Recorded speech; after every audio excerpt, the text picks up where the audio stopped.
তো সবাইকে ধন্যবাদ। দেখতে দেখতে আমাদের এই ব্রেইন গার্ড কানেকশন ভিডিও সিরিজের এই 10টি ভিডিও ইতিপূর্বে আমরা সফলভাবে শেষ করতে পেরেছি।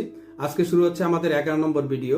তো আজকের ভিডিওটি টপিক হচ্ছে parent rule in food based healing. I repeat, parent rule in food based healing, অর্থাৎ এই ফুড বেসড হিলিং এর ক্ষেত্রে প্যারেন্টের রোলটা কি, প্যারেন্ট কিভাবে ডিল করবে। অর্থাৎ গেটপিএসএম যে স্ট্র্যাটেজিতে কাজ করে সেখানে প্যারেন্ট খুবই গুরুত্বপূর্ণ ফ্যাক্টর, এবং প্যারেন্ট কিভাবে অ্যাক্ট করছে, কিভাবে বিষয়টাকে ডিল করছে, কিভাবে মুভ করছে বাচ্চাকে নিয়ে, বা কিভাবে হ্যান্ডলিং করছে সিচুয়েশন, সবকিছুই খুবই গুরুত্বপূর্ণ। কাজেই আজকের ভিডিওটির টপিক যদি আমরা খুব ভালোভাবে বুঝতে পারি এবং যদি এটা আমরা আত্মস্থ করতে পারি, তাহলে আমরা আমাদের বাচ্চাকে সঠিকভাবে ডিল করতে পারব। সো আর কথা না বাড়িয়ে তাহলে আজকের এই গুরুত্বপূর্ণ ভিডিওটি আমরা শুরু করি। হাওয়ার আজকের ভিডিওর টপিক হলো parent rule in food based healing. এক্ষেত্রে প্রথমেই যে কথাটি বলতে হয়, খাবারের মাধ্যমে পরিবর্তনের মূল চালিকা শক্তি হলো প্যারেন্ট।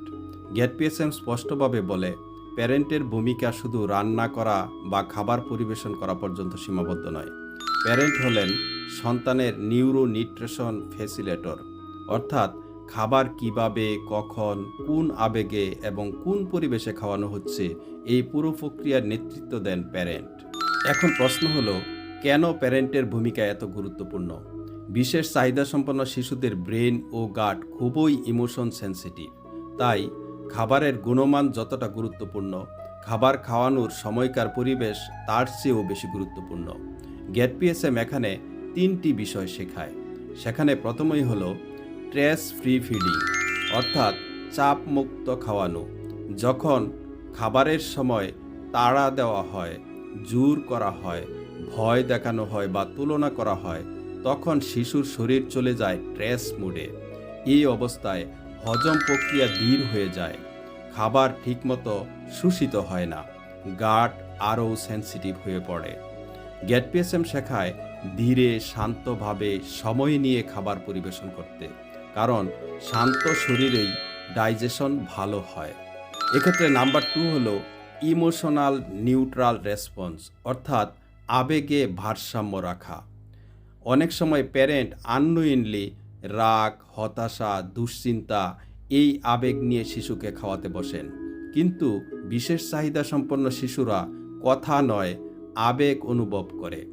গেটপিএসএম শেখায় খাবারের সময় আবেগ নিউট্রাল রাখা, না খেলেও প্যানিক না করা, অল্প খেলেও নেগেটিভ রিয়াকশন না দেওয়া, কারণ প্যারেন্টের আবেগ সরাসরি শিশুর নার্ভাস সিস্টেমে প্রভাব ফেলে। এবং ফাইনালি নাম্বার 3 হলো চাইল্ড লেড ইটিং কিউজ, অর্থাৎ শিশুর সংকেত বোঝা।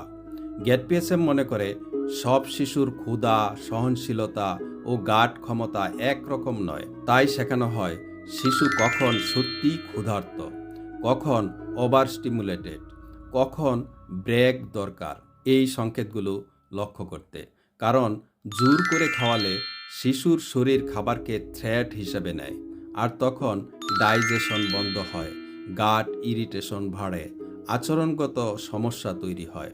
এক্ষেত্রে গেটপিএসএম এর মূল দর্শন হলো, খাবার শুধু প্লেটে থাকা উপাদান নয়, খাবার একটি এক্সপিরিয়েন্স।